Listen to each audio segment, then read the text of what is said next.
Bonjour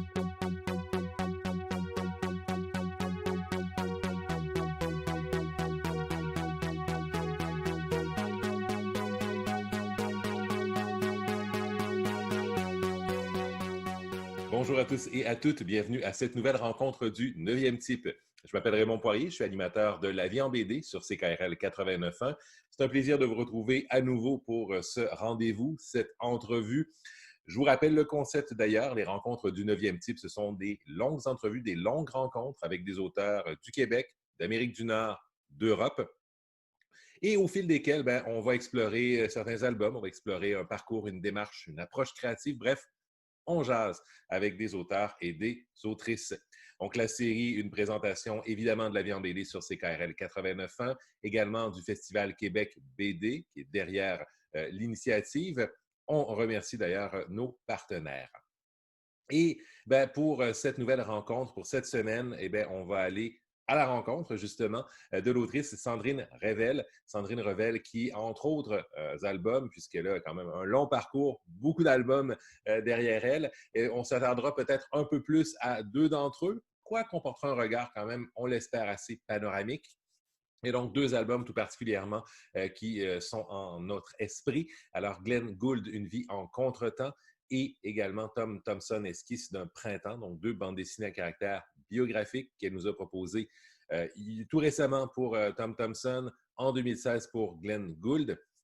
Alors, on va aller explorer ces éléments, autant que son parcours et autres choses, en sa compagnie, donc en la compagnie de Sandrine Revel.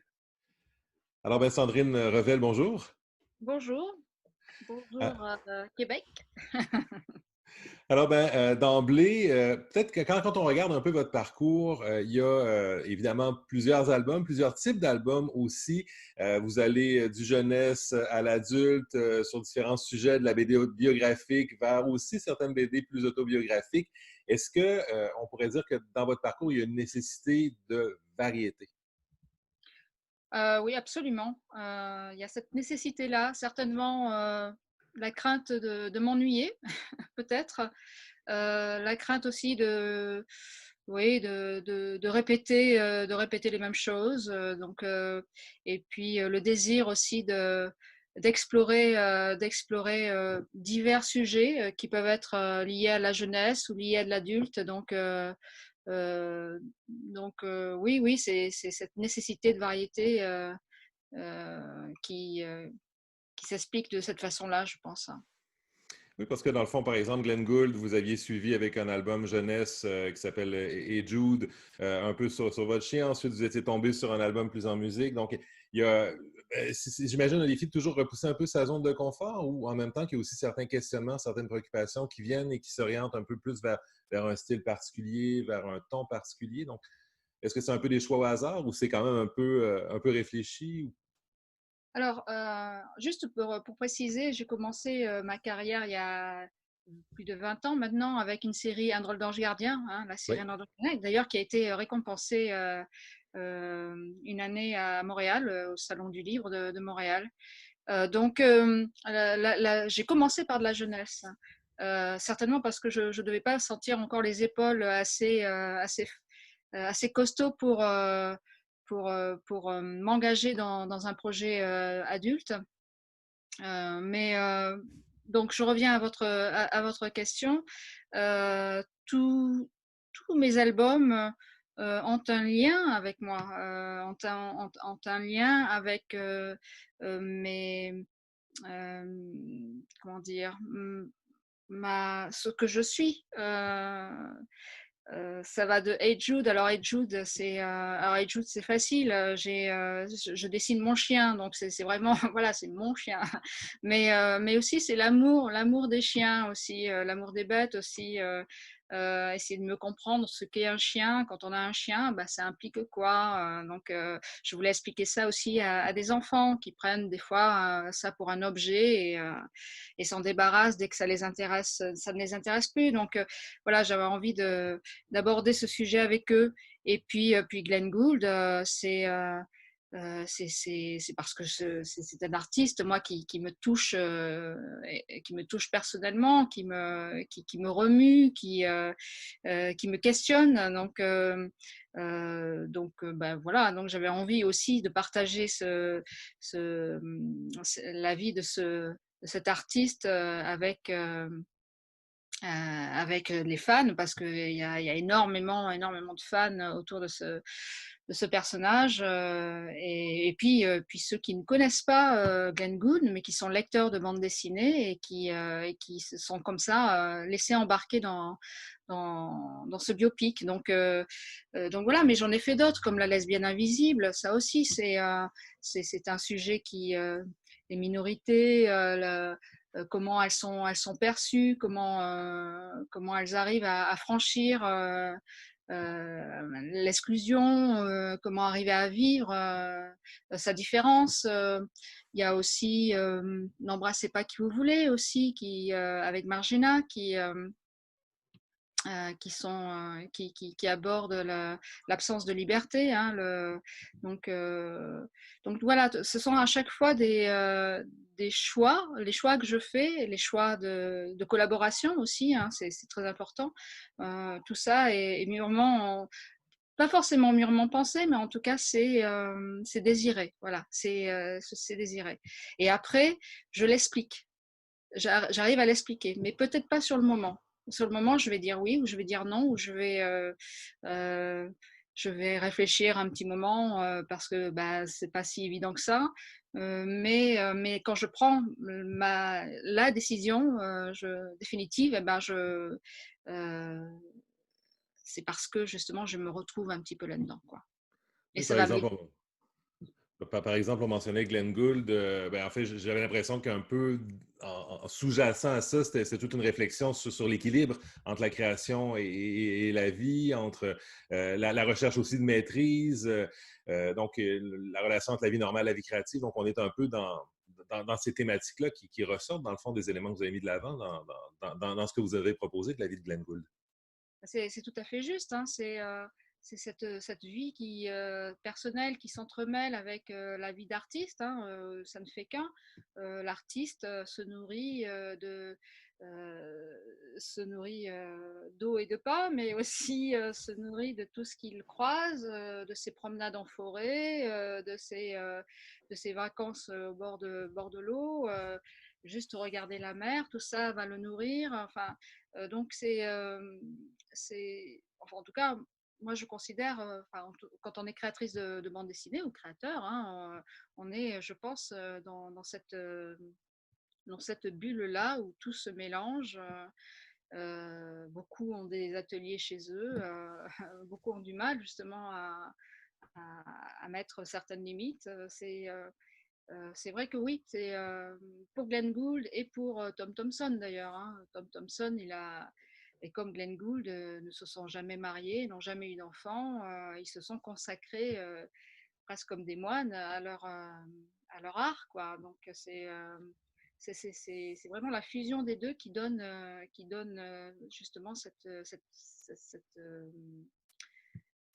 production aussi si abondante, quoi, hein, donc chez Glenn Gould ou chez Tom Thompson. Mais Tom Thompson, on le sent peut-être un peu dépassé à un moment donné par son art aussi, un peu. Dépassé, je sais pas si moi je l'ai pas ressenti comme ça. Alors, je le sens beaucoup moins dans la maîtrise.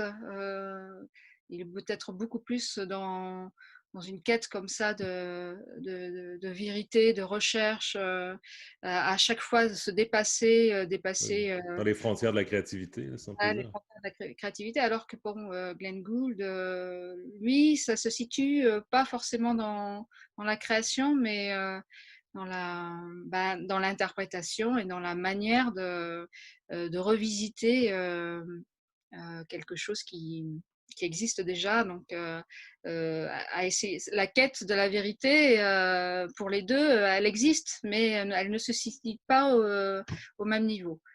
Voilà. Mais bah voilà.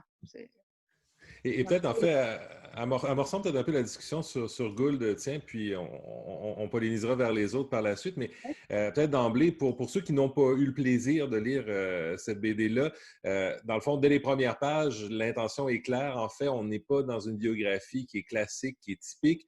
On utilise le médium pour plutôt explorer l'esprit de Gould, pour voir comment il percevait le monde.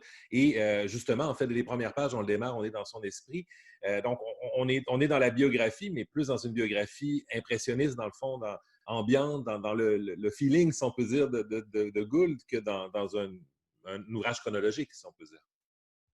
Oui, oui, il y a la construction narrative et n'est pas horizontale, elle n'est pas linéaire.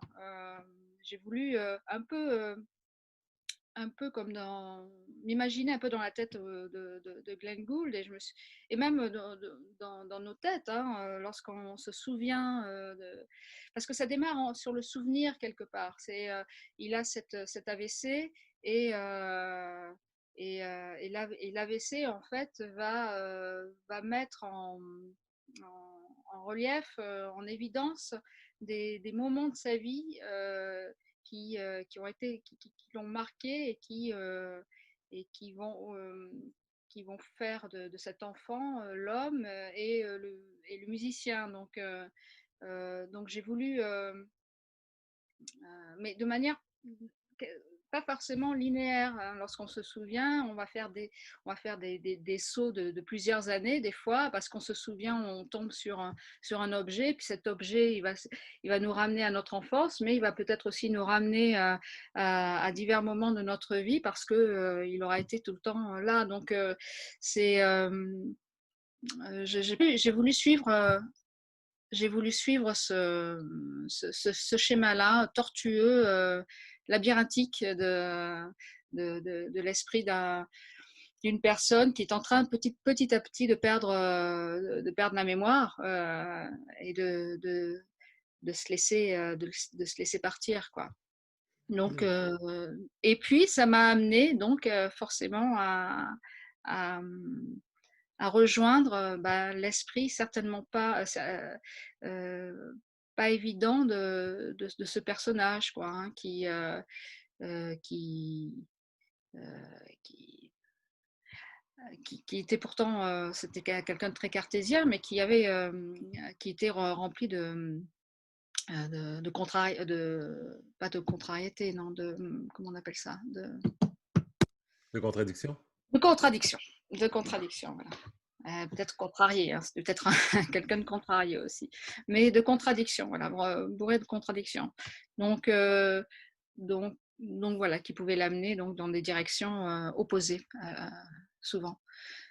Euh, Oui, puis voilà. j'aime bien un peu la dynamique de correspondance d'ailleurs là-dessus, dans la mesure où, par exemple, quelque chose qui se passe dans son présent, dans un élément va l'amener à penser à un Ouais. souvenir. Il y a un côté très organique, en fait, j'aimais le terme que vous avez utilisé dans la construction de la chronologie du récit, dans le fond. Oui, oui, mais c'est un peu, enfin, encore une fois, hein, je pense on réfléchit tous de cette façon-là. Enfin, peut-être, je ne sais pas, mais on est, on, Enfin, enfin, on réfléchit tous de cette façon-là, mais j'ai l'impression que scénaristiquement, c'est pas. Si vous me disiez, ben OK, on se lance, on développe une trame biographique, ben je vais penser de facto au cadre chronologique. Je vais dire, bon, OK, on va y aller par événement, par date, trouver les éléments importants. Mais après ça, j'ai l'impression que de partir de ça et de la déconstruire pour aller chercher quelque chose de plus sensible comme narration, ça doit être un exercice qui est quand même passablement ardu, difficile. alors, au départ, j'ai commencé l'album avec comme ça une narration très linéaire, hein. On commençait à sa naissance, hein, vraiment. On commence à sa naissance et puis on le voit enfant et puis ado. J'étais arrivée à une trentaine de planches et je commençais déjà à m'ennuyer. Je savais que j'en avais encore pour un peu moins de 100 planches, donc je commençais déjà à m'ennuyer. Et ça, c'est pas bon signe. En général, quand j'ai ce sentiment-là, c'est que ça fonctionne pas ou c'est pas ce que je veux réellement faire. Donc, j'ai laissé reposer une semaine ou deux, une semaine ou deux, mais là où je suis partie vraiment loin, loin de mon atelier, et puis je suis revenue, et puis j'ai étalé les planches faites, je les ai mises dans l'ordre, et puis c'est là où j'ai commencé à me dire, mais il faut que je déconstruise ça, il faut que je casse ça, il faut que je casse il faut que je me rapproche de l'esprit de cet homme, et, et, euh, et donc fracturer ces moments et les mélanger. Donc c'est venu assez rapidement, et puis c'est revenu aussi parce que dans l'avion, j'étais partie loin, et puis dans l'avion, en revenant, j'ai lu un article, et je vais peut-être le retrouver parce que je garde les choses. Je vais peut-être le retrouver là. Je vais peut-être le retrouver là, cet article. Ouais. Comme on est en direct, je vais peut-être le retrouver dans ce carnet. Ah, c'était un article qui parlait justement de la mémoire et de la façon dont on rangeait les, les souvenirs dans notre mémoire, qui n'étaient pas du tout comme ça chronologique, de manière chronologique. C'était totalement. Donc, bon, je ne vais pas le retrouver, ça va durer sinon 1 heure, et donc ce sera terminé. L'interview sera terminée. Mais, et donc, je me suis dit, mais je vais suivre cette voie, je vais suivre cette voie. Et puis j'étais finalement, je pense que j'étais dans une bonne, j'étais dans la bonne direction, parce que je me suis rendu compte aussi après coup que ça formait aussi un contretemps, ces époques-là qui se percutent, créaient un rythme et une forme de contretemps entre le présent et le passé, et donc j'étais totalement raccord avec aussi la recherche de Glenn Gould sur cette façon de jouer qui lui est très personnelle. Et dans ce contexte-là, on te pousse aussi dans la mesure où même quand on joue à ces allers-retours-là, il n'y a pas de datation. Dans le fond, on ne ressort pas avec OK, là, on est en 1928. Donc, on reste un peu dans l'organique. On dirait que le côté immersif, on est dans son esprit, on est dans sa pensée. Donc, sa pensée n'est pas datée. Oui, oui, au début, pareil, hein, je me suis dit, bon, bah alors d'accord, je déconstruis, mais je vais quand même, il ne faut pas que je perde le lecteur. Donc, je mettais des dates, des ci, des là, et je crois qu'au final, j'ai enlevé les dates. Je crois qu'elles n'y sont plus. Je sais que Tom Thompson, c'est très présent, mais Glenn Gould, je crois que les dates ne sont pas notées, je ne crois pas. Oui, Euh, ben, on n'est pas dans le même on n'est pas dans le même concept non plus d'un à l'autre, en fait, parce que dans Tom Thompson, si on reste un peu dans la structure, dans Thompson, c'est un polar, c'est une enquête presque policière, si on peut dire. Donc là, les dates, la chronologie des événements deviennent essentielles au récit, mais plus par rapport au code que vous avez choisi d'aborder que, encore là, dans une logique biographique. Donc, on doit faire correspondre les événements, tandis que dans Thompson, on est dans l'esprit, donc les dates deviennent moins importante. Mais dans les deux cas, dans le fond, on choisit de faire de la biographie sans implicitement faire une BD qui est biographique classique. Mais c'est là où franchement, lorsqu'on est totalement raccord avec ce que l'on fait, et vous semblez comme ça, enfin, vous sortez les choses un peu comme une évidence, mais enfin, nous, parce que je pense à nous autres, hein, auteurs de bande dessinée, on se pose tellement de questions, puis des fois on se dit, bon, ben, on verra après, bon, ben, je répondrai plus tard. Donc, à mettre les dates ou à mettre le nom des lieux, je me la suis posée, mais 10 000 fois. Je l'ai posée aussi à mon auditeur, Thomas Aragon, savoir, bon, moi je préfère pas, qu'est-ce que tu en penses, et tout ça. Donc on est vraiment sur un fil, quoi. Il y a des questions que l'on se pose, mais qui des fois peut faire basculer l'album vers autre chose. Et on est presque peut-être de l'ordre de l'intuition par moment, où il y a, les réponses viennent rapidement, mais il y a des réponses qui mettent du temps à venir. Et après coup, je suis ravie parce que ça semble comme une évidence, mais au début, ça ne l'est pas. On se pose quand même beaucoup de questions. Oui, ben, toujours l'élément dans le fond, OK, je fais un choix, mais est-ce que je fais le choix pour les bonnes raisons, pour le bon cadre? Est-ce que finalement, ça va être le bon choix? Et on dirait qu'on le sait seulement, dans le fond, quand on le propose au lecteur, quand on voit comment les gens vont reprendre, vont récupérer ce livre-là? Ou sinon, on revient un peu à ce que vous disiez, dans le fond, si vous aviez l'impression de vous ennuyer à un moment donné, ben, ça collait pas, ça figeait pas, donc il y avait quelque chose organiquement encore là ou instinctivement de votre côté qui disait, ben, OK, c'est pas ce que je cherche, c'est pas ce que j'ai envie d'écrire à ce moment précis-là? Ou... Ah oui, et puis je trouvais ça trop classique aussi. Et Glenn Gould, il a rien de classique aussi. Donc il y a tout ça qui m'a amené à me dire, mais le livre que tu es en train de faire ne sera jamais à la hauteur, enfin, il ne peut pas dire à la hauteur, mais n'aura pas l'ambition en tout cas de il fallait être ambitieux pour faire cet album et du coup prendre des risques. Voilà, j'en ai pris quelques-uns qui ont fonctionné finalement. Mais bon, c'était pas joué d'avance. Hein. Pour moi en tout cas, parce que moi qui suis par contre, moi qui aime bien rester dans les cases, hein, les cadres, parce que c'est vrai que je ne suis pas quelqu'un qui éclate la case. Hein. Elle est dessinée, elle est carrée, elle est donc il y a une forme de rigidité dans mon travail et dans ce que je suis aussi. Hein. Mais ouais, mais si, enfin un peu quand Oui, même en fait c'est que à la limite, j'ai envie de dire peut-être peut-être de rigidité dans le cadre, mais en même temps, comme je le reçois, c'est exemple, on fait les crayonnés, les contours des personnages, mais dans le décor, il n'y a pas vraiment de crayonné, il y a quelque chose de flottant dans le Gould qui ressort. Il y a une ambiance très forte aussi dans Thompson avec les ciels, avec les choix de couleurs, avec l'usage du noir et blanc, dans l'alternance dans les séquences. Donc, je veux dire, en fait, il y a effectivement quelque chose d'assez cartésien, mais en même temps, quelque chose d'éclaté à l'intérieur du cartésien. Puis vous allez même jusque, par exemple, dans Ed Jude, à faire des contours en rouge. Donc, on joue quand même un peu avec ces cases. En fait, oui. Ben oui, oui. je vous Alors le dis voilà, comme je le reçois, là, évidemment.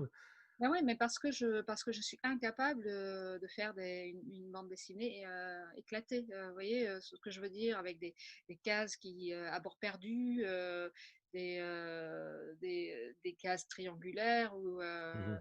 ou en forme de OK, OK. voilà. Donc du coup, je me rattrape sur la narration. J'essaye de peut-être de rendre un peu plus original, ou même dans le contour des cases, en effet, ou dans le tracé.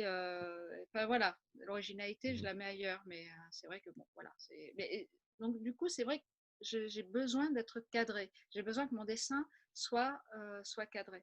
C'est comme voilà, protégé. Enfin, je sais pas, il y a comme une forme de protection autour de tout ça, protéger le dessin, quelque chose voilà, qui ne Avoir un ordre, avoir une logique. ne s'étale pas surtout, qui se range, voilà, qui soit rangé, rangé, mais après à l'intérieur de l'histoire, ça peut partir totalement dans tous les sens.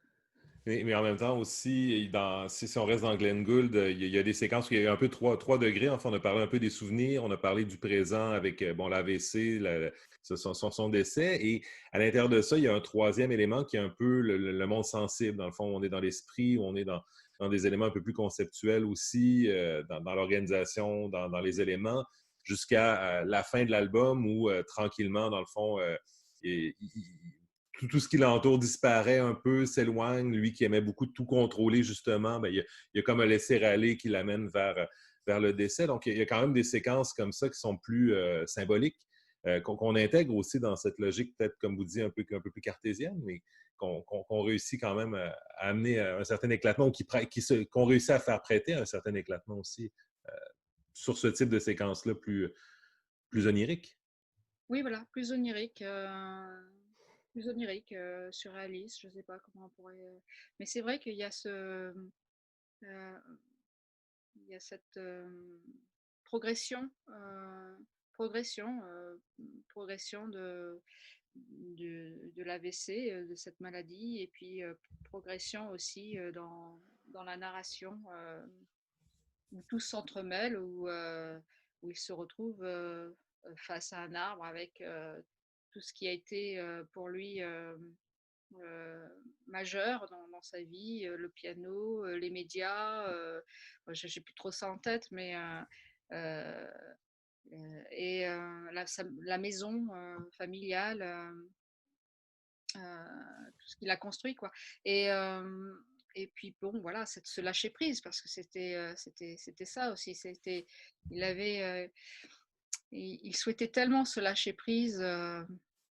Quand il y arrivait, c'était pour lui une délivrance, tellement il était tellement ça lui était difficile, tout le temps dans la maîtrise et tout ça. Donc le lâcher prise, je pense que ça a été sa première quête, quoi.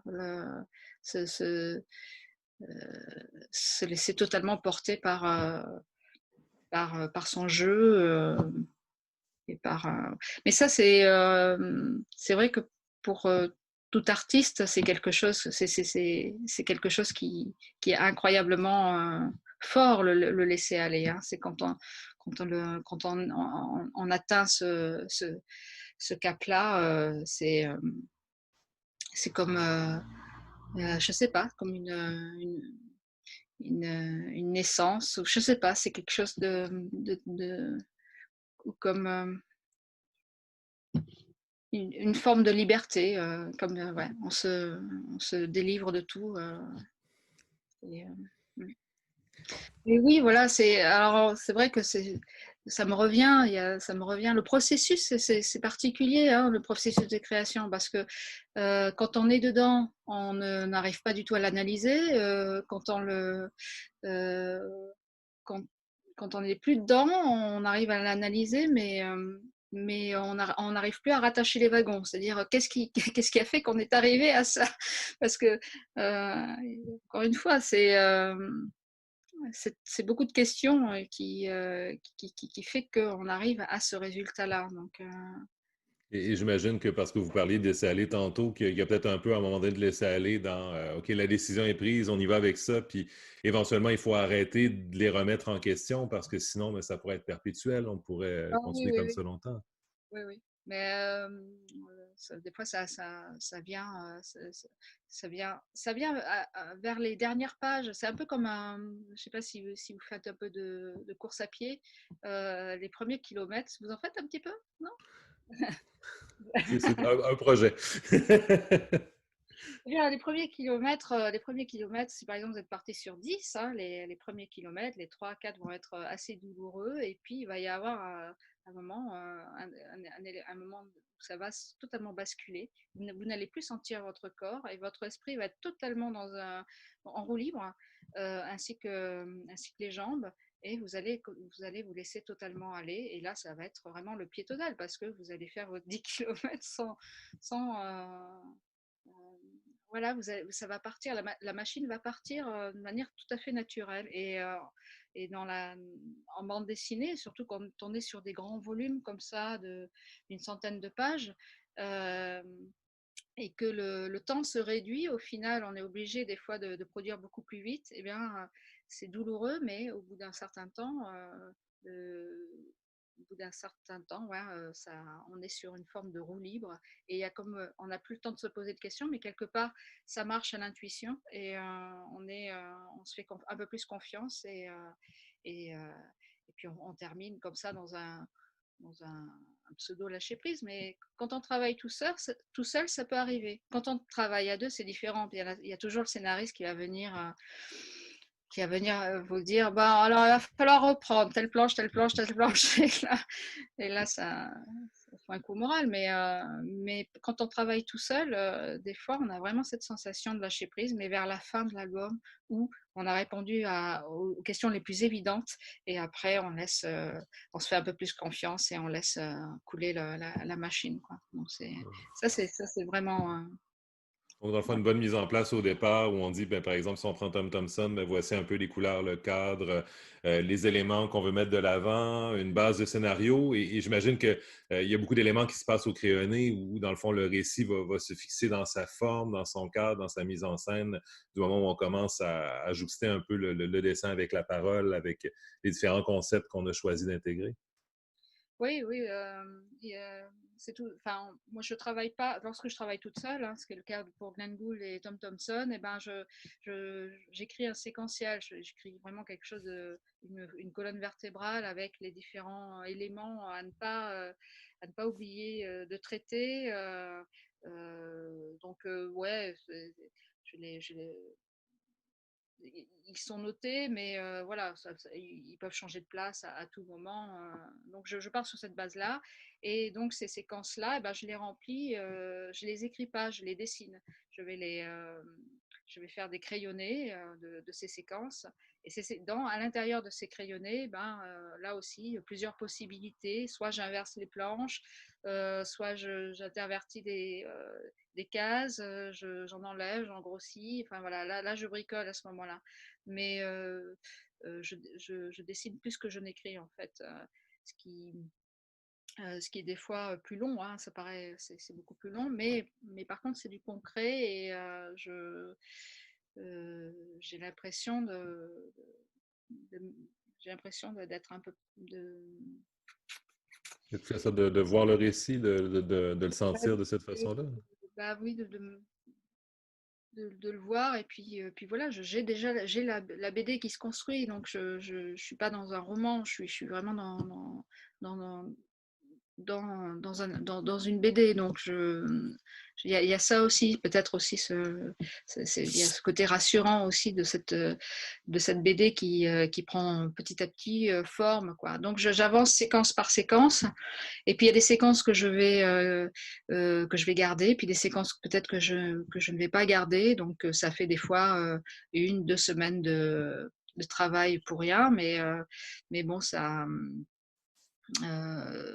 Voilà, c'est toujours pareil, c'est pas important dans le sens où voilà, je sais ce que je veux et donc voilà. Mais je teste des choses, donc ça peut prendre un peu plus de temps.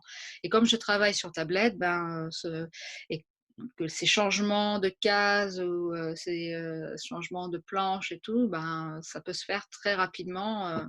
Je dirais pas à la vitesse de la pensée, mais rapidement, très rapidement. Donc ça permet de gagner du temps de ce côté-là et de pouvoir jouer sur différents plans. Vous voyez, euh, poser la caméra dans un sens et essayer de la poser dans un autre, voir un peu ce que ça donne, quoi, comme point de vue et ce que ça apporte au récit surtout. Ouais. Et en même temps, des fois, la tablette a l'effet pervers de pouvoir nous amener à un certain degré de perfection, mais d'un autre côté, pour sentir, prenons par exemple Tom Thompson, ben, faut qu'il y ait, je dirais pas des imperfections dans les traits, mais il faut qu'on sente un côté concret, dans le fond, au trait numérique, donc de trouver à la fois les éléments qui vont nous permettre d'aller chercher cette sensation-là, puis à la fois l'imperfection qui garde un peu dans le côté artisan, qui offre un ressenti, si on peut dire, à l'intérieur du trait. Je pense aux vagues, je pense au ciel, des éléments où il y a beaucoup de richesse là-dedans, mais il faut qu'on sente aussi que le trait vient d'une force, le trait vient de vous au départ. Oui, oui, bah oui, aujourd'hui, on a vraiment des logiciels, des applications qui font que on a quand même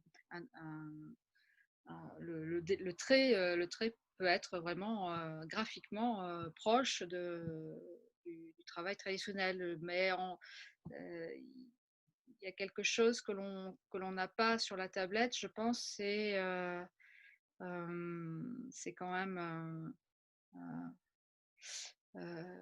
le grammage, le papier, la résistance du papier, du crayon sur le papier ou de l'encre sur le papier, ce genre de choses qui va. Bah oui, ça on l'a pas. Ça c'est, enfin, ou alors faudrait passer du temps à créer. C'est vraiment ces pinceaux, mais non, je pense qu'on l'a pas. On l'a pas. Ce qui change aussi avec la tablette, c'est comme tu dis, bah, on peut grossir la case, on peut aller dans le détail, mais donc ça prend une dimension un peu. Euh, je pense que c'est des choses que l'on pourra comparer très rapidement plus tard. On pourra voir les albums en traditionnel et les albums avec tablette, même si les deux sont techniquement, on ne voit pas la différence. Je pense qu'on verra quand même la différence dans la façon d'aborder une case parce que voilà, on peut aller beaucoup plus dans le détail et mettre beaucoup plus de choses dans une case avec une tablette que dans une case avec du papier. Voilà. Tout simplement parce qu'on peut grossir et on peut voilà. Mais bon, je, je me sers beaucoup de cet outil parce que justement, je peux revenir sur mes crayonnés, et que je perds énormément de temps dans mes crayonnés, donc j'en gagne par la suite et bon, voilà, il faut quand même Faut vivre. avancer. Et dans tout ça aussi, peut-être question qui m'a toujours surpris, est-ce que, ben, enfin, pas toujours, mais bref, Glenn Gould, dans le fond, on met en scène la musique. Le rythme, à la fois, il y a des séquences où justement on le voit en train de jouer, il y a une souplesse, ou sinon, dans l'idée un peu du ressenti face à la musique. Dans Thompson, là, on parle d'un artiste visuel. Donc là, on est plus dans le défi d'essayer d'intégrer son univers visuel à l'intérieur de la bande dessinée biographique. Donc, est-ce que il y a un défi particulier. Est-ce qu'un des deux défis est peut-être plus complexe au niveau du dessin, dans le fond, d'aller puiser son inspiration et d'aller rendre l'expérience musicale, ou d'aller puiser son inspiration et d'aller rendre à l'intérieur d'un médium visuel quelque chose qui appartient déjà ou qui relève déjà du visuel? Les 2 sont difficiles, hein, les 2 sont difficiles. Les 2 sont des moi, je suis allée dans cette direction parce que justement, ça m'intéressait de traduire en dessin la musique et puis d'essayer de traduire aussi euh, la, euh, l'art pictural en BD sans représenter, sans mettre, sans peindre à la façon de Tom Thompson, sans jouer de tous ces artifices qui ont euh, déjà été travaillés par ailleurs sur d'autres albums où il y a des albums où c'est fait à la façon Van Gogh, où il y a d'autres albums où on voit les tableaux à la manière de Monet, je sais pas, tout ça. Donc j'avais envie de donner l'envie de voir, de connaître Tom Thompson. C'est ça en fait. Euh, je savais que Tom Thompson était en France, hein, totalement inconnu en France et puis en Europe, hein, totalement inconnu. Euh, donc du coup, je me suis dit, je vais pas, je vais leur donner envie de voir. Et ça, euh, c'est une phrase d'Agnès Varda aussi qui disait euh,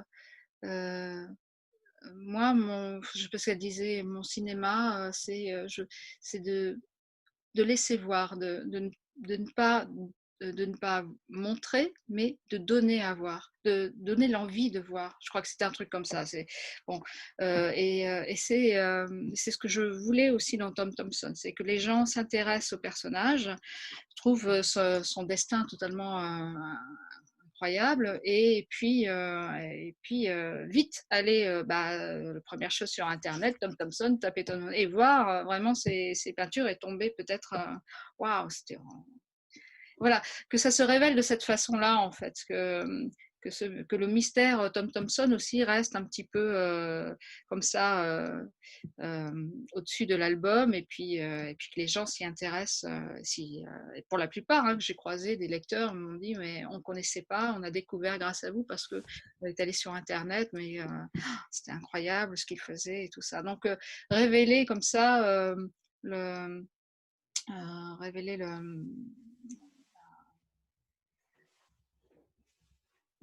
ouais, la signature artistique de ce peintre, mais en filigrane dans l'album. Voilà. C'est pour ça qu'il y a il y a des peintures de lui dans l'album. Elles sont présentes, ces peintures, mais elles sont traduites en bande dessinée. Elles sont traduites dans le décor de BD ou alors en gros plan de manière abstraite. Ça des détails qui se deviennent abstraits dans la BD, des choses comme ça. Euh, et donc l'esprit de Tom Thompson est là finalement, puisque de toute façon en plus étant donné que c'était un peintre qui peignait sur le vif, hein, donc c'était naturel aussi de peindre son décor, ce qu'il peignait, de le peindre, enfin de dessiner dans la BD puisque c'était ce qu'il peignait de toute façon. Exact. Puis Donc, le fait que la BD soit située à l'intérieur finalement ses décors, à l'intérieur de ses lieux de prédilection, ben, force à revisiter. Et ce qui fait qu'au bout du compte, ben, l'œuvre de l'artiste, aux côtés d'images prises peut-être sur place, aux côtés d'autres éléments, devient une partie de la documentation visuelle aussi pour comprendre un peu l'endroit. et j'imagine pour voir aussi comment lui le percevait, parce que c'est là où ça devient du côté du ressenti, de s'animer à la fois de sa représentation, mais à la fois de comment vous percevez sa perception, comment on crée une relation entre deux artistes par le biais d'un regard partagé, dans le fond. Ouais, je sais pas. Je sais pas si je suis allée jusque-là quand même dans mon travail. Parce que si j'avais vraiment voulu, si j'avais vraiment voulu faire ce que tu dis là, j'aurais, je pense, j'aurais essayé de reproduire ces peintures, mais parce que c'était comme ça qu'il les percevait, lui. C'est normal, enfin voilà. Mais en même Donc, temps, ça aurait été plus à sa manière à lui, dans votre trait, alors qu'il fallait que ton trait, dans le fond, soit là. Il fallait qu'on reconnaisse Sandrine Revel à l'intérieur de ça, que tu trouves. Donc, dans le fond, on se met plus en relation par rapport à ce que l'autre a fait. On s'en sert d'inspiration, mais pas juste de copier le visuel, mais aussi le ressenti qu'on a par rapport à l'œuvre. ouais, alors voilà, parce que c'est vraiment un ressenti. Je suis jamais allée en plus dans le parc Algonquin, donc c'est plus que ressenti, hein, euh, donc c'est totalement du ressenti, mais aussi je pense qu'il y a euh, je cherche mes mots euh, parce que voilà, je dessine en fait. Moi, je suis quelqu'un qui dessine, je ne suis pas quelqu'un qui parle, hein, donc, imaginez un dessinateur, enfin, il ne parle pas pendant plusieurs. Il peut ne pas parler pendant plusieurs heures, hein. Il parle à ses cases, il parle à ses personnages, mais il ne parle pas. Donc, euh, donc autant je vais être précise dans mes dessins, autant j'essaie de l'être dans mes mots. Mais j'ai perdu le fil. Bon, c'est pas grave, mais, C'est pas grave, mais mais bon. à la limite, ça mène presque à dire aussi, tu sais, Thompson, c'était aussi une figure solitaire. Je veux dire, la page couverture, les lesbiens, tout seul au bout, au milieu du lac, l'air un peu perdu au bout du monde. Puis finalement, c'était lui aussi un solitaire. J'imagine que quand on parlait de perception, de ressenti, ben, il y a un ressenti partagé qui vous parle, de la recherche de solitude, de la nécessité aussi dans la création de cet hermétisme-là, d'une certaine façon. Oui, bah, beaucoup, hein, beaucoup d'artistes que j'apprécie sont des solitaires. La solitude, oui, c'est quelque chose qui me parle. Euh, et Tom Thompson, ouais, c'était un poète solitaire. Glenn Gould aussi l'était, l'a recherché même. Donc, on est en, ce sont des gens, ce sont des artistes qui vivent avec un monde intérieur très riche, quoi, hein, qui sont nourris de ça aussi, hein. Après, je pense que Tom Thompson, il devait avoir un sacré caractère aussi, donc je pense qu'il préférait peut-être des fois s'éloigner et se retrouver dans la nature parmi les animaux et tout ça, peut-être parce que bah, voilà, il avait peut-être du mal aussi à communiquer avec ses semblables, hein, apparemment, hein, ouais, il avait l'air d'être assez bourru, quoi, hein. Et c'est ça aussi qui m'intéressait dans ce personnage, ce côté, bah, je sais pas, il faisait pas 2 mètres, mais presque. C'était un bûcheron, il avait une carrière de bûcheron. Et, et j'ai vu plusieurs fois ses pochades à Toronto, là, au musée des Beaux-Arts, je crois, de Toronto. Ouais. Elles sont toutes petites, hein, elles sont vraiment de ce format-là. Donc je l'imagine avec ses gros doigts, avec son petit pinceau à 3 poils à peindre euh, ses pochades. Et ça, je trouve que il y a quelque chose de très sensible derrière tout ça, quoi, de très touchant. Euh, ouais, très touchant. Et voilà, c'est contradictions, voilà, ces contradictions, toujours pareil, qui m'interrogent dans la vie de certains artistes. Voilà, euh, Et vous avez amené peut-être des éléments de réponse déjà à la question que je vais vous poser, parce que, dans le fond, je l'ai mentionné, Tom Thompson, c'est aussi un récit policier, autant qu'un récit biographique. Dans le fond, les circonstances de la mort de Thompson restent mystérieuses. On ne sait pas exactement qu'est-ce qui s'est passé. Dans le fond, t'es face aussi à un personnage qui est peu connu du côté de l'Europe, voire pas connu du tout. Donc, le ressort policier servait un peu à la fois, dans le fond, d'une façon de présenter la chronologie, les moments, les faits saillants de sa carrière, à la fois une façon d'intégrer ou d'amener ce personnage-là vers un public européen, lui offrant une autre façon de plonger dans cette vie-là? Oui, oui, oui, c'est toujours pareil, toujours pareil. C'est des BD autour de peintres. Bon, ça a déjà été fait. Je trouvais ça intéressant, justement, comme tu dis, que les gens ici ne connaissent pas cet artiste. Et donc, donc je pouvais les amener, en effet, sur les intéresser, en tout cas, en partant de ce, de ce point de vue-là, du, du mystère Tom Thompson, quoi, en partant du jour de sa mort. Et comme ça, mais là, toujours pareil, repartir vers euh,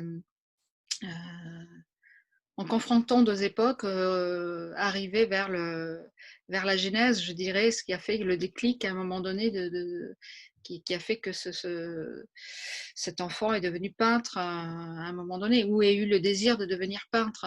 Euh, donc voilà, donc c'est la construction de cet album, elle s'est faite à l'inverse, déjà pour rompre non, la Monotonie? monotonie, voilà. Je suis dyslexique, hein, donc c'est. Et j'ai testé. Il faudrait que je le travaille ce mot-là. Et donc voilà. Et donc en même temps qu'on a les quatre enquêteurs qui essaient de trouver le corps de Tom Thompson en se disant si je trouve le corps, nous aurons la vérité sur sa mort. Et ben, en même temps que ces quatre personnages creusent, eh bien, le récit, c'est pareil, c'est comme si on creusait dans le récit et qu'on arrivait aussi à la, à la réponse qui arrive à la fin, quoi. Donc, on a, on a ces deux visions qui sont presque identiques, quoi, hein, dans la symbolique. On creuse on creuse dans sa tête des fois pour savoir voilà d'où viennent nos peurs, d'où viennent nos angoisses, ce genre de choses. Là, on creuse petit à petit dans l'album, on se débarrasse des pages pour arriver jusqu'à la dernière page. Il en reste plus qu'une et on a une vérité. Je vertis les lecteurs, on a une vérité. Et, Sachant qu'il y a et- plusieurs. et en même temps, à travers votre parcours, dans le fond, on a beaucoup parlé évidemment de Glenn Gould, de Tom Thompson, donc BD biographiques. Vous avez donné aussi dans des BD témoignages, mais en portant la parole de d'autres. Je pense à Océan Rosemary dans La lesbienne invisible, notamment. Dans Je suis top aussi, un peu par extension. Mais vous avez tenté une fois seulement à date, à ma connaissance, votre expérience personnelle par le biais du médium BD avec le 11e jour, où vous reveniez sur les moments précédents, le 11 septembre, où vous étiez, dans le fond, à New York, vous avez visité le lieu et un peu de nécessité à un moment donné de rendre l'intimité de cette journée-là, de la narrer pour s'en décharger. Mais vous n'avez jamais, en dehors de cette expérience-là, tant mis de l'avant votre propre vécu ou vos propres perceptions, ou vous avez plus tendance à les mettre à travers les mots d'expérience de d'autres?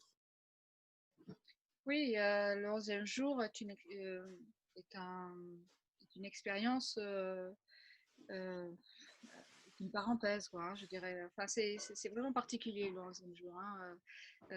Au départ, oui, enfin, je l'ai réalisé pour ne pas oublier, pour ne pas oublier cette journée-là, qui a été puissante dans ma vie et donc voilà, au lieu de l'écrire, je l'ai dessiné. Mais c'était pas pour Bah, évidemment, dans ce livre, vous voyez, comme là, ça devient plus difficile pour moi de, de parler de cet album parce que c'est vraiment tellement personnel. En fait, je voulais pas le faire cet album au départ. D'ailleurs, je n'avais aucune envie de faire une BD sur le 11 septembre. Et il s'est trouvé que j'ai croisé la route en novembre 2001. J'ai croisé la route d'Étienne Davodo lors d'un salon, c'était à Blois.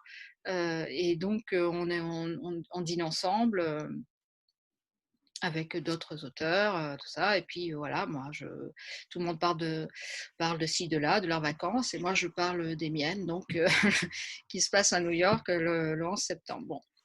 Et Étienne me dit, mais écoute, c'est fou, moi aussi j'ai vécu quelque chose de très fort aussi dans ma vie, et je regrette aujourd'hui de ne pas l'avoir dessiné. Est-ce que tu as déjà pensé parce que tout ce que tu me dis est tellement fort, il faut absolument que tu gardes cette émotion-là, parce que tu vas voir, elle va se, elle va s'atténuer au fil du temps, tu vas perdre tout ça, puis tu vas passer à autre chose, et puis bon. Et donc voilà, j'ai dit, bon, c'est vrai, il n'a pas tort. Bon, c'est vrai que là, c'est tout frais. Puis j'ai tellement ressenti de choses en moi, enfin, des choses qui ont été des déclics, quoi. Euh, et, et puis voilà, puis ça fait son chemin, ça fait son chemin. Et puis finalement, bon voilà, j'ai fait cet album. Je l'ai fait, mais je l'ai fait avec encore beaucoup d'émotions. Je me souviens, ça a été presque une thérapie pour moi. Je, je, je le faisais, mais j'avais l'impression que je me vidais quelque part. Je me vidais, mais c'était pas forcément ça m'apportait pas forcément beaucoup de joie, je dirais. Hein. Ça a été très douloureux, presque, j'ai presque mis en route une dépression, quoi, hein, en faisant cet album. Donc, au lieu de m'en dégager, presque, parce que, parce que ça a mis en fait en éveil le deuil que j'étais en train de faire hein, sur la mort de mon frère. Donc, donc tout ça fait ressurgir beaucoup un état compliqué. Et donc voilà, et donc cet album, il est là. Et c'est dommage parce que cet album, j'ai du mal à le regarder. Alors que je l'ai fait justement pour me souvenir, mais j'ai du mal à le regarder parce qu'au niveau du dessin, il est noir, je trouve, il manque, il y a trop d'émotions dedans. Il manque de maîtrise. Voilà. Il manque de maîtrise. J'ai voulu mettre beaucoup de choses et puis j'aurais peut-être dû. Voilà. Voilà. Donc, il n'est pas J'imagine que c'est maîtrisé. plus difficile c'est plus difficile d'aborder une histoire dans laquelle on est complètement centré, puis dans le contexte d'une émotion qu'on vit encore, dans le fond. S'il n'y a pas une distance avec le ressenti, mais c'est plus difficile de le rendre narrativement ou c'est une autre expérience de création, à tout le moins. Ouais, ça c'est une expérience, ça c'est sûr, hein, de création. Après, voilà, la grosse difficulté, donc, c'est de raconter, de raconter ses émotions, mais c'est de se dessiner aussi. Hein, Mhm. ça, ça paraît évident pour certains. Moi, j'ai beaucoup de mal à me dessiner. Quand je me dessine en petite fille. Je me dessine. Et là, j'ai l'impression d'avoir 12 ans quoi, dans cet album. Alors, aussi parce qu'il y a une forme de vérité. Certainement, je me sens à ce moment-là peut-être comme une enfant. Comme une enfant, je suis totalement perdue dans cette ville que je ne connais pas. Je ne connais pas la langue. Je parle très mal l'anglais. Et, euh, et pof, du jour au lendemain, voilà, je me retrouve dans un pays en état de guerre. Donc,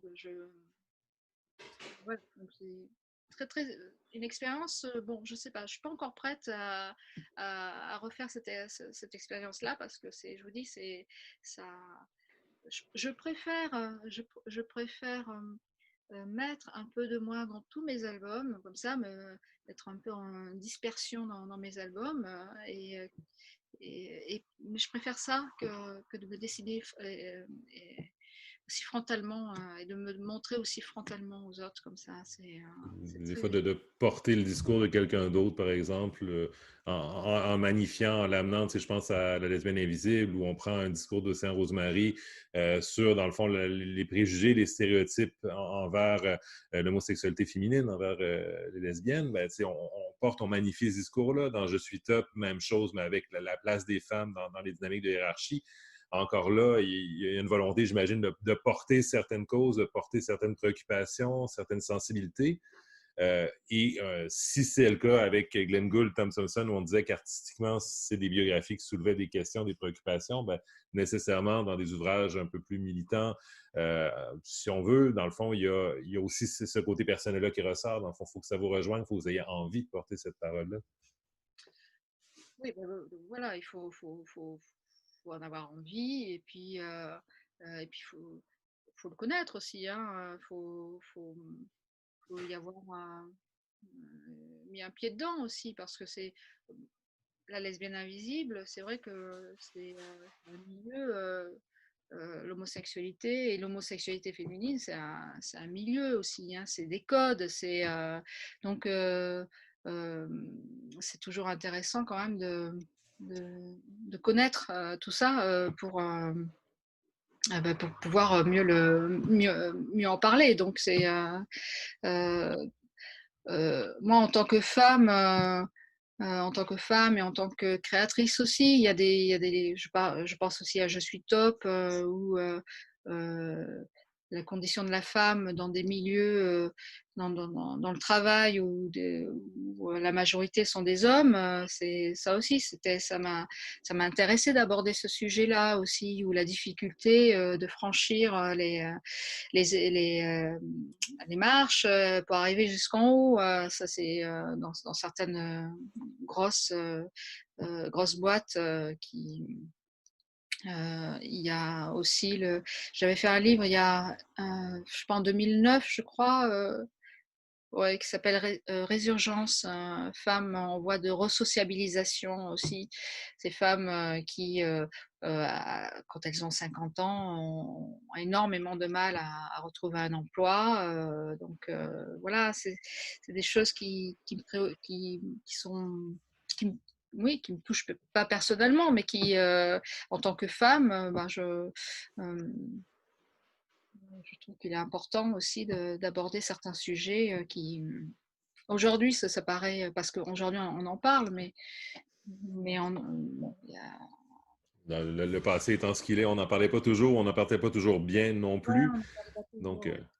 donc C'était un peu invisible, un peu mise de côté, et puis on n'en parlait pas, et puis voilà. Donc et dans une dynamique où, j'imagine, est-ce qu'on pourrait dire que dans des ouvrages où on porte plus un discours qu'un personnage, qu'on aborde quand même la création un peu de la même façon, qu'on pourrait dire que, par exemple, dans Lesbienne Invisible, l'approche de travail pour réussir à mettre en image ces éléments-là, est-ce que c'est un travail qui est un peu similaire à celui que vous avez fait dans vos BD biographiques d'artistes ou au contraire, parce qu'on n'est pas exactement dans le même objectif, on n'est pas exactement dans le même ressenti, ben, la méthode de travail s'adapte aussi pour porter peut-être plus un discours, une vision qu'une personnalité.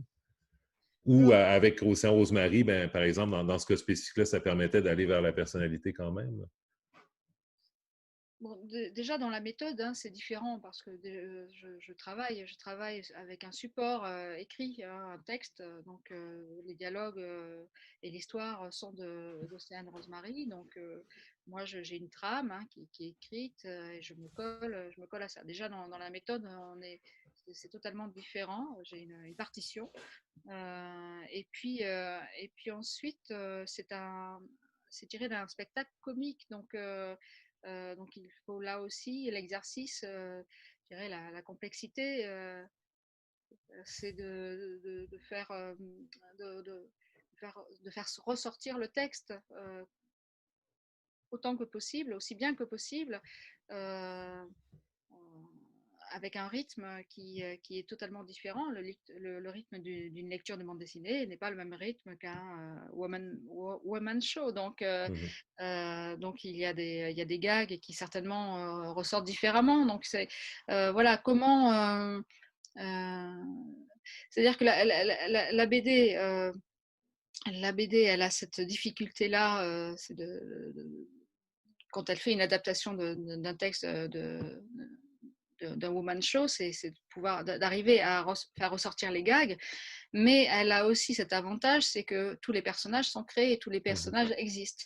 Dans The Woman Show, Océane Rosemary incarne tous les personnages. Bon, mais moi, je les dessine, je leur donne un visage, je leur donne voilà, je leur donne une posture. Donc voilà, donc avec les deux, ça se complète, je dirais.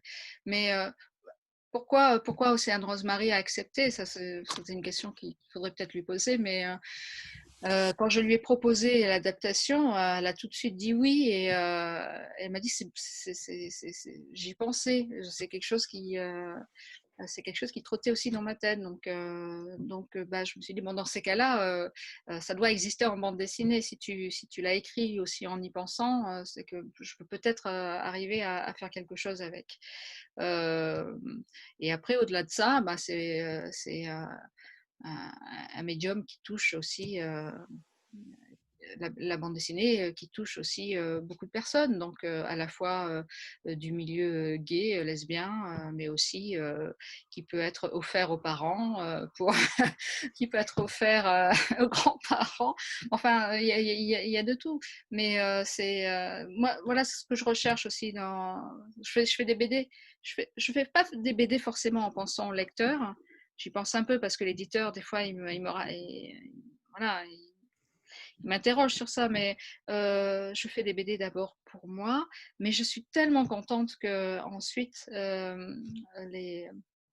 qu'ils trouvent des lecteurs et que ces lecteurs-là soient fassent, enfin, comment dire, que ça leur serve quelque part à quelque chose, que ça les nourrisse, voilà, que ça leur donne l'envie ou que ça leur fasse découvrir quelque chose ou révéler quelque chose, j'en sais rien, mais voilà, c'est ça qui m'importe aussi. Donc, Oui, puis euh, j'ai l'impression que ça transcende aussi dans le jeunesse parce que on parlait en début d'entretien de Hey Jude où on amène aussi le questionnement sur l'animal, sur l'adoption d'un animal.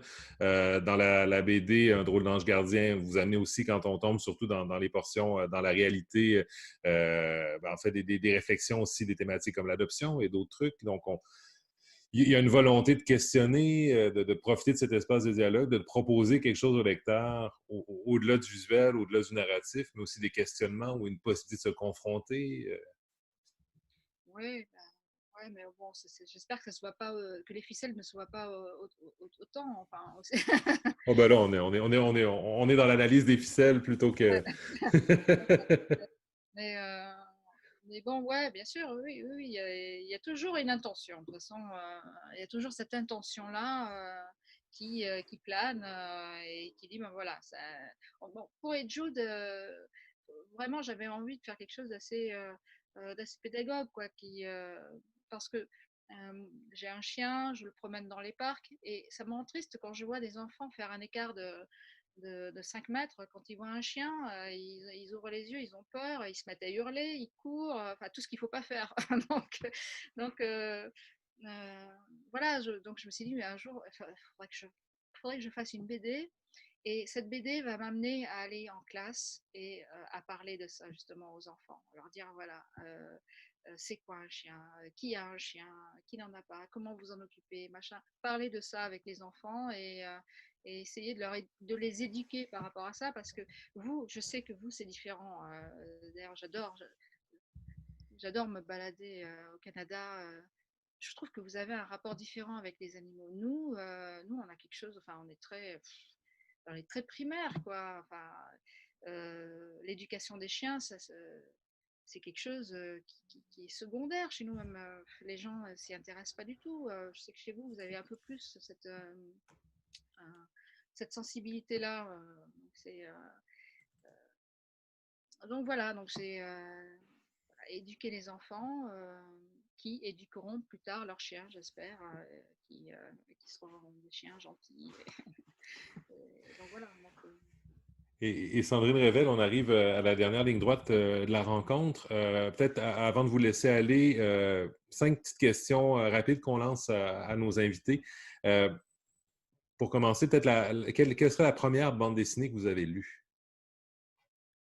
La première bande dessinée. Alors, la première bande dessinée, je ne m'en souviens pas. Je, je ne m'en souviens pas. Je me souviens des dessins vaguement, mais je me souviens pas de l'auteur. Pourquoi? Parce que c'était des bandes dessinées que ma maman me ramenait de ramener de son travail. Il y avait une coopérative. Je travaillais dans une administration. Il y avait une coopérative et quand j'étais malade, j'étais sujet à des otites quand j'étais enfant. Donc je restais à la maison. J'étais gardée par mon père, mon frère et quand elle revenait du travail, elle me ramenait des BD qu'elle avait achetées à la coopérative. Donc c'était, je sais pas, des BD, ça ne devait pas être terrible, hein, mais et donc j'ai un rapport à la BD déjà comme un médicament. C'était mon petit plaisir, c'était ma petite surprise, c'était voilà le réconfort. Et je me souviens pas donc de la BD parce que c'était, je sais pas, c'était un genre euh, de collectif. En plus, il y en avait plusieurs, il y a plusieurs auteurs dedans. Mais voilà, c'est en tout cas c'est le souvenir que j'ai de ma première BD. La bande dessinée que vous avez le plus lue et relue? Alors, j'ai regardé pas mal dans ma bibliothèque. Alors, je vous montre ma petite bibliothèque. Là, je suis dans mon atelier. Hein, donc, vous voyez qu'une partie de mon atelier, mais là, donc j'ai ma petite bibliothèque. Bon, voilà, c'est tout. Et puis j'en ai un peu partout des livres dans la maison. Mais Oui, ça traîne, ces petites bibites-là. pardon? Ça traîne, ces bibites-là, un peu partout, tout le temps. Ouais, voilà. Mais il y en a une qui ressort régulièrement et qui est sans texte, qui s'appelle Là où vont nos pères. Euh, Là où vont nos pères. Voilà, je la ressors, je la lis dans tous les sens, je la regarde, je la détaille, voilà, elle m'apporte du réconfort, elle me donne la pêche, elle me donne l'envie de me surpasser, elle me donne beaucoup d'énergie, cette BD. Et autre que cette BD, est-ce que vous auriez une BD qui vous a marqué, le plus marqué, en fait, là, je vous donne le choix, en fait, personnellement, professionnellement ou les deux. Donc, la BD qui vous aurait le plus marqué. Alors, il y en a deux. Il y en a deux, donc sans hésitation. La première, c'est Jimmy Corrigan de Chris Ware. Bon, moi, j'ai lu tardivement les BD. Hein. J'ai dû commencer à les lire. J'avais à vraiment m'y intéresser, je dirais. Hein. Je devais avoir 18 ans, quelque chose comme ça. Euh, donc celle qui a vraiment, celle vraiment que je trouvais. Alors Jimmy Corrigan, quand j'avais 20 ans, donc ben non, non, il y a 30 ans. Alors, je l'ai trouvé en import dans une librairie, en petits fascicules en fait, hein, les Jimmy Corrigan. Il n'existait pas encore en gros volume de Chris Ware. Vous voyez ce que je veux dire? Tu vois ce que je veux Oui. dire? Et donc ça existait en petits fascicules et donc c'était juste, hop, voilà, c'était des petits livres comme ça. Et ça, je trouvais ça génial. Il y avait plusieurs formats à chaque fois, des petits formats, des grands formats, des grands formats, des petits formats. Et graphiquement, je trouvais ça mais magnifique. Et j'étais à l'école des beaux-arts à l'époque, donc je trouvais ça mais tellement riche, tellement beau, tellement et comme je ne lisais pas l'anglais, bah, c'était totalement abstrait l'histoire pour moi. Donc je m'arrêtais uniquement sur. Alors il y a donc Jimmy Corrigan de Chris Ware et Mouse de Art Spiegelman. Voilà. Ça a été. Mais après, enfin, je dirais avant, j'avais bretéché quand même, mais bien avant, quand j'avais peut-être 15 ans. Je lisais du bretéché. La dernière BD que vous avez lue et dont vous avez envie de parler. Euh, La dernière BD que tu as lue. la dernière que j'ai lue, un auteur que j'aime beaucoup, euh, John McNaught, L'été à Kingston Fields. Alors, c'est celle-là. Chez Dargaud. Encore. mais là en version originale aussi, hein. Elle existe.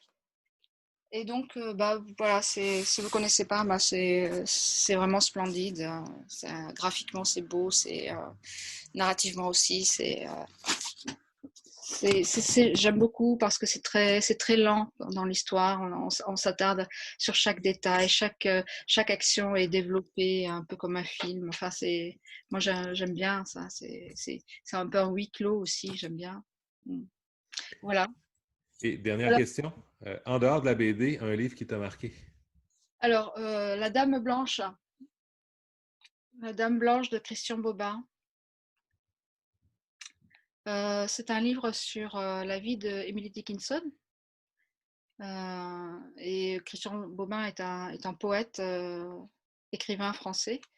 Et, et voilà, il raconte sa vie et c'est très agréable à lire. C'est très poétique.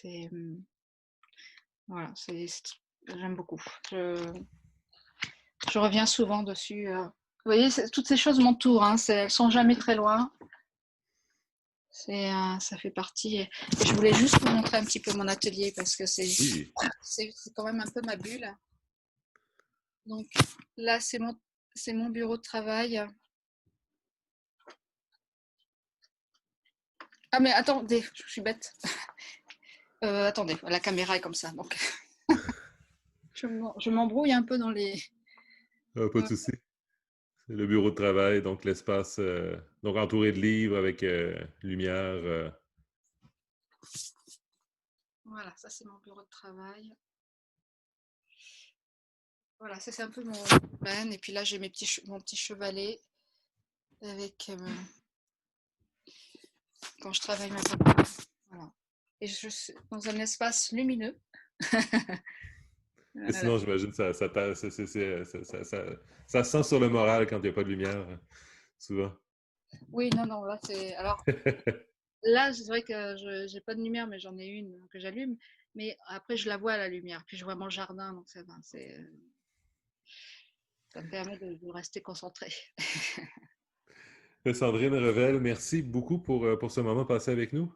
Ben, merci beaucoup. J'espère que bon, je sais pas. J'espère que j'aurai été claire en tout cas. Mais en tout cas, tout est venu du cœur. Hein, donc voilà. Merci. Merci. Au revoir. Eh bien, voilà qui conclut cette nouvelle rencontre du 9e type. C'était Raymond Poirier avec vous. Toujours un plaisir, évidemment, de vous retrouver dans ce contexte. J'en profite d'abord pour remercier nos partenaires, donc évidemment La Vie en BD sur CKRL 89.1, également Québec BD, de même que la Fabrique culturelle. Je remercie également de manière plus particulière Thomas-Louis Côté, directeur général de Québec BD, pour son travail à la technique pour cet épisode. La semaine prochaine, retrouvez-nous pour une dernière rencontre du 9e type avant le début de l'été, avant une pause estivale. Alors, la rencontre se fera en compagnie de l'auteur américain Derf Bagderf. Alors, c'est un rendez-vous et d'ici là, passez une très bonne semaine.